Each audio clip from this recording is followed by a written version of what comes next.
On an enormous plasma screen TV that sits in the far corner of a living room in a small masonette in New Haven, Bunny thinks he can see at the very edge of his vision new CCTV footage of the horned killer careening through a stampede of shoppers with his trademark trident.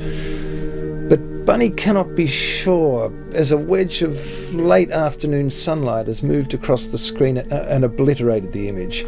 He can detect, however, in the colour-bleached pixels a now familiar sense of terror.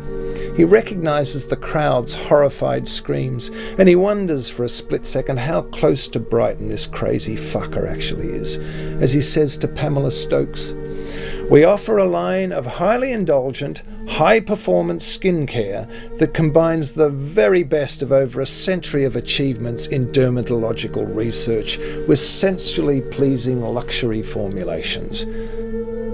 Bunny thinks that Pamela Stokes looks like she has walked out of the all-time fucking Mr. Whippy of one of Poodle's wet dreams. She wears a blood-coloured halter-neck top stretched over a boob job from Mars and a black denim skirt with an arabesque of emerald glitter on each thigh. Her eyebrows are fine and perfectly arched. The look on her face suggests that there is nothing she hasn't seen. Her eyes, bottomless wells of experience. On her left cheek she has a tiny V-shaped scar, as if a small bird has pecked her there. "What happened to your nose?" she says. "Oh, you don't want to know," says Bunny, and he touches gently the plugs of blood-soaked toilet paper he'd stuck up there. "Suffice to say, the other guy looks a lot worse," he says, and moves away further, and waves away further comment, except to say, "At least I still have a nose." Bunny leans forward in his armchair and continues his pitch. "This comprehensive collection works in synergy with the skin's natural rhythms and helps defend against signs of premature aging and provides unprecedented skincare benefits." Pamela points at the logo on Bunny's sample case with a hot pink Dayglow fingernail. "Are you all named after cute little animals at Eternity Enterprises?" "Hey?" says Bunny. "He told you where I lived, didn't he?" says Pamela, looking directly at Bunny. "Well, what was his name?" Poodle," says Bunny, as he twists the cap off a miniature tube of hand cream. What a fucked up day, he thinks. Had all of womankind had the painters in on the same fucking day. "What did he say about me?" said Pamela. "Well, he said you were a most accommodating customer." "Did he now?"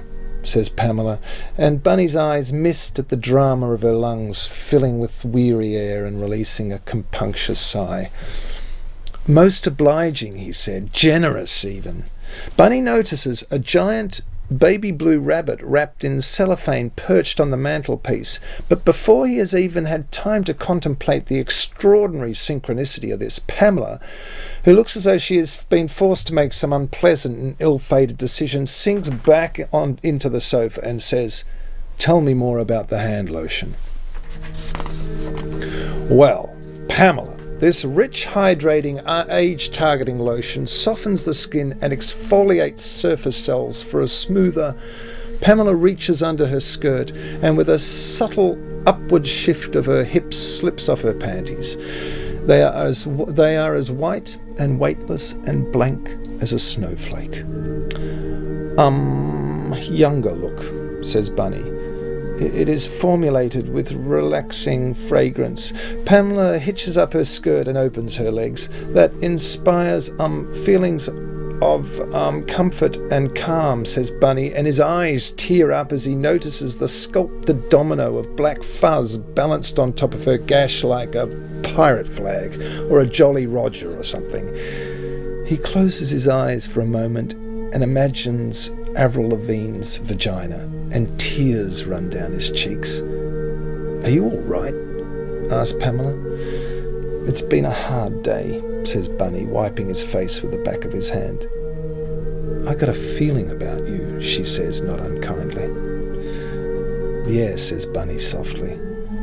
"I think things are going to get a whole lot worse." "I know," he says, with a sudden and dizzying awareness. "That's what scares me."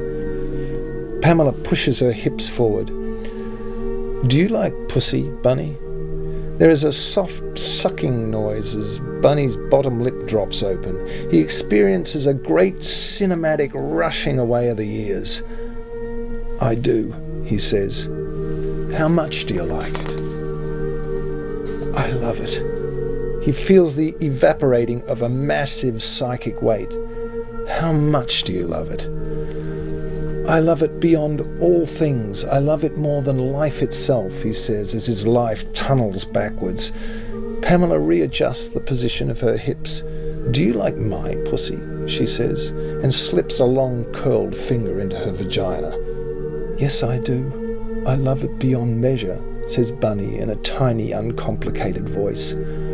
I love it till the cows come home. Pamela chides him gently. You wouldn't lie to me, Bunny, she says, her left hand splayed and circling like a pink amputated starfish. Never. It is the truth, the whole truth, and nothing but the truth. Cross my heart and hope to die. Pamela slips her finger out and it glistens as she beckons to Bunny and says from deep in her throat, "Oh, come and get it." Bunny slides from the armchair and drops to his hands and knees, and with movements that seem newborn and unpracticed, he crawls across the worn carpet of her maisonette, a tube of hand cream clamped in his fist, a fucking rocket in his briefs, and a little trail of plashed tears behind him.